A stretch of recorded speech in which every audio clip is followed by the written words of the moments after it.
but not clever enough, because now you will die. I came here because you don't scare me. A brave man. And if I should fail to kill you and you escape, then I vow to retire from fighting. This is the E&E podcast. My name is Kyle. The E&E stands for Excavate and Elevate. I hope something that's shared here will help you. Let's excavate and elevate together. Let's dig deep and aim up.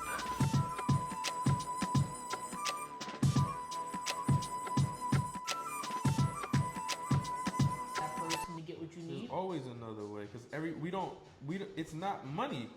Bro, money's a medium of exchange. We give money to get something. It's not real. Money's not real. You know what I'm saying? Like, it's a medium. So it's like, okay, well, I got this stored up. Money is like it's like stored up energy. Like, it's like I got this energy stored up for when I know what I need. That's all money is, bro. Yeah, I think of it as an IOU. Yeah, you don't give somebody money in exchange for nothing. Right. You give them money in exchange for goods or services. Right. So everything we do is based off of customer service. I've been saying this for a while now. Everything we do is based off of customer service. Even our personal romantic relationships, everything is customer service. Yeah. But instead of focusing on the service, we're focused on the transaction. Yeah. So, because we get caught up in the medium of exchange, we don't realize that our customer service is slipping. Yep. 100%, bro. 100%. We're focused on the medium and not the service. But the service is what gets you the medium. Mm-hmm. Goofy. The service gets you the medium. In fact, the medium doesn't matter as much. You see what I'm saying? Because when the dollar goes to zero, how are you going to get your bread and your goods then? 100%, bro. Then you better have some really good relationships because the people who are growing the food, you need them. 100%, bro. And you're not going to be able to give them money that has no value for food. Exactly, bro. You better have something they need. You better have something they need. You better be somebody that they like. And that doesn't mean that you got to be fake. It means that you need to come to the table authentic and meet the people that are for you, the people that really care about you, the people that really want to collaborate with you. You know what I'm saying? The people that'll fuck with you even when you are in a space of maybe like I don't have as much of the medium right now. Cause that shit shifts, bro. Like people like to pretend like, oh, like I'm rich forever and shit like that. And it's like, if you're building wealth, it doesn't work like that, bro. Like if you got old money or some shit, or you come from some old shit, like it's one thing. But people that actually get money understand that like there's gonna be moments there's gonna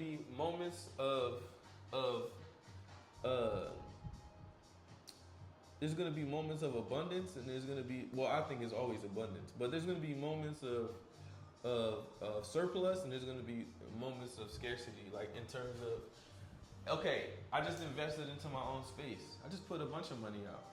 You know what I'm saying? Like. That's a part of it, like but the value is in the building that you invested in. Yeah, it's an investment. You're not looking at it as I spent all this money for nothing. The value that you had in the money is just here in what you invested it in. Yeah. Because I've been thinking about getting this firearm, right? Mm-hmm. And me and the wife were talking about how much money it's going to cost to get started. Mm-hmm. And she was like, that's a lot of money. Mm-hmm. And I hit her with this question. I'm like, well, what do you value more? The money sitting in your account or the security that it might provide? So yeah, that was what we was talking about. So it's like, if you're going to do anything in life, there's going to be those moments where like, because people be like, oh, I need to save. It's like, okay, well, then you save, and then for what? What are you doing? Right. Because the money needs to do something, needs to work for you. Like the whole idea of investing is like taking a risk, investing in something, and allowing it to produce more for you at a later time. Mm-hmm. You know what I'm saying? So it's your strength isn't always going to be the fact that you're liquid. Like liquid cash is just one state. You know what I mean? Mm-hmm. It's just one state. But if you invest in something, obviously you're going to be putting money into something, you're going to be less liquid. Mm-hmm. But that doesn't mean you have nothing, not like now because you don't have liquid cash, like you don't have anything to contribute. No. It goes back to what he said, it's a medium. So you just gotta. I feel like in any situation, you gotta figure out what can I contribute. I think It all goes back to service. I think cash, because it's so liquid, it gives you the ability of, it gives you the feeling of control. For sure. I think when you For sure. invest your money People feel into something like a building, Uh huh. you can't pull that money out right away. Uh huh. So life starts to happen to you. Uh huh. You don't have that ability to control the situation Uh-huh. right away. And I think a lot of people aren't comfortable Yes. in that space of discomfort. 100%. Hold on, real quick. No, you on something like that. That's it. 100% right. And I experienced that in other situations and all that. And like, I think that's why I'm able to, kind of grow at the rate I'm able to grow, is because I don't believe in control. Like, I don't think it's real. I think it's an illusion. Like, you know what I'm saying? Like, I feel like you can influence things. You know what I'm saying? Like, I think you have we have the opportunity to influence anything. But, you know, even at the highest levels of power, I don't think that absolute control exists, because chaos is an inherent part of our reality. Yeah, there are just Chaos is the there are complete just some opposite. things that can't be controlled. It's the complete opposite of control. You know what I mean? So if chaos exists, then it's literally like a hedge for absolute control. Like, there's always going to be that X factor that is uncontrollable. So more than control, I feel like it's more important to learn how to flow and understand, okay, what season am I in? What wave? What is the wave right now?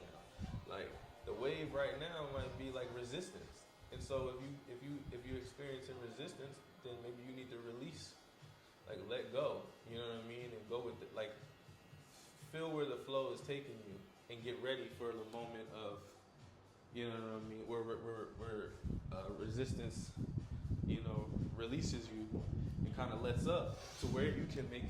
Now, when you start to move, you're not fighting the current. You know what I'm saying? Like, so it's more so understanding, like, the waves. Like, what is this season that I'm in right now, and what is it trying to teach me?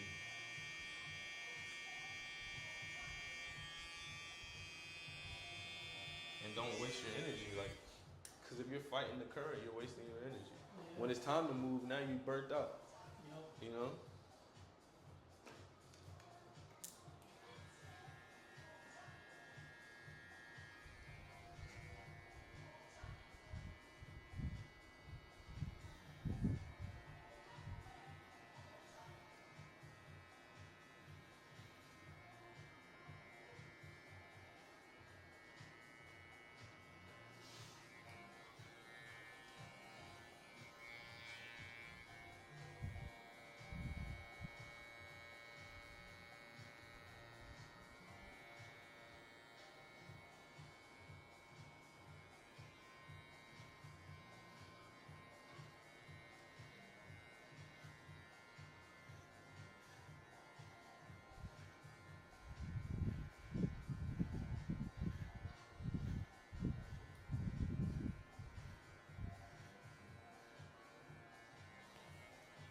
Did you express everything you wanted to get off your chest about the topic you brought up, about creating and getting it out there despite scrutiny? Because I often leave these conversations feeling like there's things left unsaid. There's always gonna be shit left unsaid, but I just, Like, what do you want people to get out of that? I just think it's important to know that. I think it's important to know that, like, if you're someone that's a creator, if you're making things, that you can't stifle your creativity or sharing your creativity at the expense of, you know, the judgment of people who create nothing. You know what I mean? Half of the people that are, you know, in the arena, in the stands, have nothing to contribute, and they can scrutinize you because you've put yourself on the stage, but all you gotta do is go look at them and be like, well, what do they have? Like, what do they have to scrutinize? What have they contributed that's up for scrutiny? And a lot of times those people who are the most harsh have nothing they've not contributed anything. That has set me free when it comes to my own creations. It's like I've learned not to take constructive criticism from people I don't want to be like. 100%. 100%. It's like And an then easy rule, right? And there. then I've also learned to Legit. put myself around people who are where I want to be. Yeah. Facts. You know, if my marriage is falling apart, the last thing I want to do is be around a bunch of people who don't know how to treat their wives. Right. Especially if I want to save my marriage. 100%, bro. Seems like a simple concept, but it's like we can forget these things. We can forget these things. Yeah, man, I really like your headspace when it comes to what you value. And I think that's what drives you to be so successful too. Yeah. Is that I think your values drive you more than the outcome. Oh, 100%, bro. And that means even when you don't get the outcome you desire, it's like you value what you want so much that you're willing to go through the trials and tribulations to see your vision come to fruition. Yeah. 100%. You helped me to appreciate that along the way. All these haircuts I've been getting from you. Every time I was talking to you about some hardship I was going through, you know, it's coming. It's just part of the process. Yeah. Every time you have a hardship, it's just part of the process.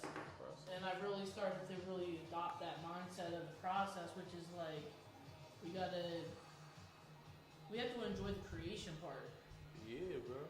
Like the fact that you created this for yourself is a testament that like, if you just focus on what you're trying to do rather than the outcome, like you've been barbering the whole time. Yeah. Things didn't play out the way you wanted them to, but it's like, nonetheless, you were still cutting hair, building relationships, so the package might not be what you wanted to look like, but at the end of the day, the essence of what you were after, you still attained it. 100%. And now, what you were after truly has manifested itself. And it can be better than what you think it could be. A lot of times we get fixated on the outcome, but there's a better outcome that we can't even. Our imagination is even limited. Well, it goes back to You know what you what I'm said earlier, is like, the way we see life is an illusion. A lot of times we only imagine things that we've already seen, bro. You know what I mean? It's just it's a different rendition of what we already seen. So what if what we can have is something we've never seen before? And so we have to be open to that.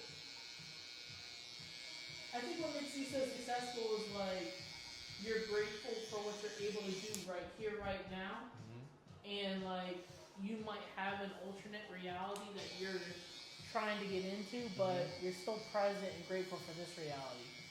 Hell yeah, bro, because we still live in somebody's best day. Like our fucking worst day is somebody's dream life, dog. You know what I mean? I think about like the Matrix. So like when they're in the real world, it's pretty crappy. They're living underground. Yeah. But when they tap into the Matrix, they can create any reality that they want to create. You can load anything from clothing to equipment, weapons, training simulations, anything we need. Your clothes are different. The plugs in your arms and head are gone. Your hair has changed. Your appearance now is what we call residual self-image. It is the mental projection of your digital self. But, you know, at the end of the day, they know it's just an illusion when they're in the Matrix. 100%. The real world is on the outside. Yep. And I think we spend too much time invested in our alternate reality. We're spending too much time in the Matrix of what we want, rather than being grateful for our actual reality. 100%. We good to go? Yeah, man, looks sweet. I want to make this the usual, bro. I like that look. For sure. Clean. Fresh fade. You lit, bro. Fresh conversation, bro. Appreciate you. Thank you.